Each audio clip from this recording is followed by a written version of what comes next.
But why couldn't you get somebody who's like super qualified and has your back? I would ask the same question. Well, and I think there are plenty. Well, here's my answer.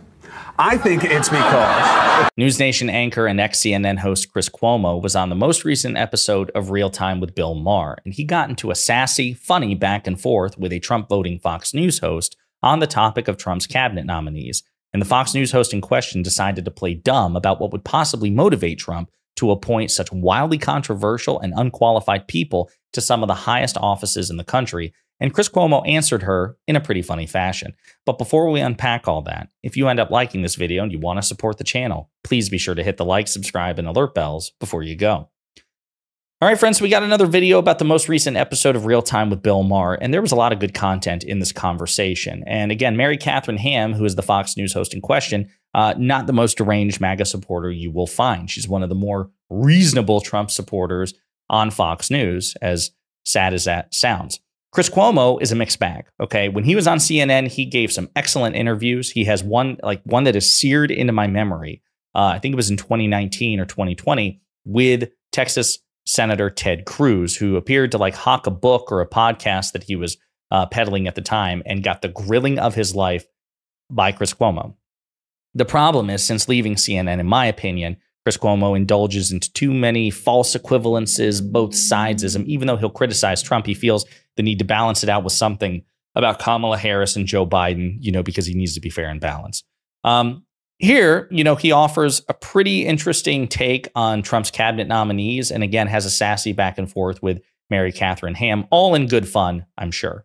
And I was given an explanation that makes sense, but I don't like it. The explanation is his concern, the president-elect's concern, is not that he needs these men, and in a couple cases the women, to run the agencies. He has them there for one reason, and they are perfectly qualified to do it. Tell me if they're coming after me. Yeah. He put Gates as AG, not because he can spell AG. It's because he can say, they can't come after you because I'm here. Well, and the president is truly paranoid about that possibility. Wait, you're not paranoid if they're out to get you, because there's some out to get you. Who said that? Particularly in New York. I mean, Matt Gaetz is a... Yes, that is true. Yes. But not at the DOJ. Well, but... Oh, and those are some of the threats to the democracy that other people are concerned about, right? Yes. So... Yeah, the real threat to democracy is Donald Trump, a rogue president, being held accountable. This is where, again, and I stand by what I said, Mary Katharine Ham is not one of the more deranged MAGA voters.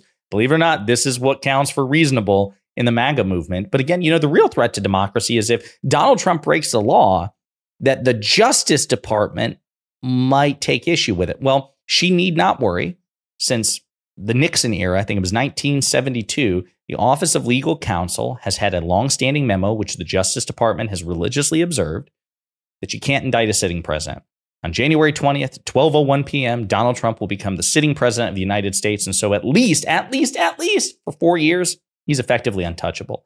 He's also the beneficiary of Trump v. United States, a disastrous Supreme Court ruling, which has only made it infinitely more difficult to prosecute a former president if they break the law, because it gives them sweeping immunity. So, girl, he's covered. That's the real threat to democracy is, what if we give a guy all this power and then he uses it unethically, corruptly, perhaps illegally, and you try to hold him accountable? That's the real threat to democracy. Give me a freaking break. The thought experiment, and this is where I wish Chris Cuomo and Bill Maher would jump in and say, didn't you guys on the right want to prosecute Barack Obama when he was president? They did. Ben Shapiro actually wrote a book on it in 2014. Funny how things change, though. As soon as it becomes Trump, the principles change. Now, those of us on the left, we have a radically different principle, which is if a president broke the law and you think that you can make the case against them, be my guest. So when people are like, oh yeah, you want to go after Trump? Well, what if we go after Obama? Cool. If you're a prosecutor and you think that President Obama broke the law while he was in office, and you think you can make a case, investigate him. Bring charges if you think you can persuade a grand jury to do it. Make your case. I don't want a tyrant. I don't want a dictator. I don't care if he has a D next to his name or an R next to his name. If you think you can go after Biden, Clinton, President Obama, Jimmy Carter's still alive. President Carter's still alive. You want to prosecute Jimmy Carter? Be my guest. I don't care. I don't want a king or a dictator. That's what these people just cannot wrap their heads around. You want to hold power to account? But what if they're Republican? We can't do that. So stupid. I'll continue. But why couldn't you get somebody who's like super qualified and has your back? I would ask the same question. Well, And I think there are plenty. Well, here's my answer. I think it's because it matters more to him to have someone loyal. But you can get loyal and qualified. You can, but he prefers the loyal, and he gets a little intimidated by the qualified. I mean, let's be honest. I'm sorry. He doesn't care about qualified. No. Chris Cuomo is right on the money. You know, when Mary Katharine Ham, that's my question. Come on. Mary Katharine Ham, again, if you're watching, please like and subscribe, but you're smarter than that. You know what the answer is. Donald Trump, who is not particularly smart and who doesn't particularly care about ethics and norms and tradition and processes and due process and rule of law, why on earth would he prioritize competence? I mean, Matt Gaetz is competent. Let's be clear about this. I think he's qualified to be attorney general, but Matt Gaetz is not stupid. Matt Gaetz, for what he wants to do, somebody who loves PR and loves attention and will sacrifice principle to do so. I mean, he's publicly admitted that he had a hard pivot because attention is the true economy, is the true currency of politics. Kind of like Nancy Mace and other politicians that we know of. He's looking for attention. He's cunning. He's very cunning. Got a high IQ. Guy is smart. Is he qualified, competent, and experienced enough to run the Justice Department? Is he morally qualified? Hell no. But why on earth would Donald Trump bother with all of that? He's president. He's in his second term. He's empowered by all the things that I mentioned in my first rant before we played this second half of the clip.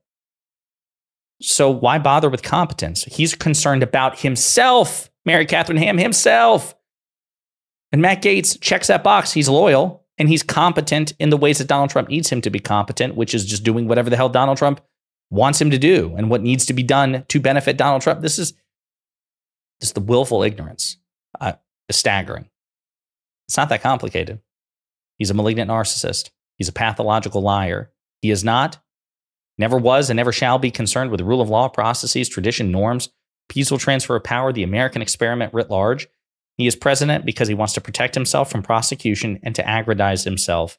And Matt Gaetz is perfectly competent for that role.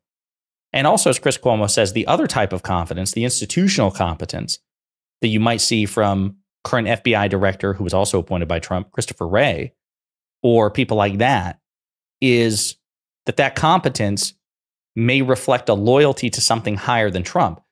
He's worried that people who are legally competent, ethically competent, institutionally competent will be loyal to ethics and the law in these institutions more than Trump himself. And so if Trump puts them in a position to choose between those things and Trump, that they will do what some previous Trump administration officials have done and choose the institutions and the law and justice over Trump himself.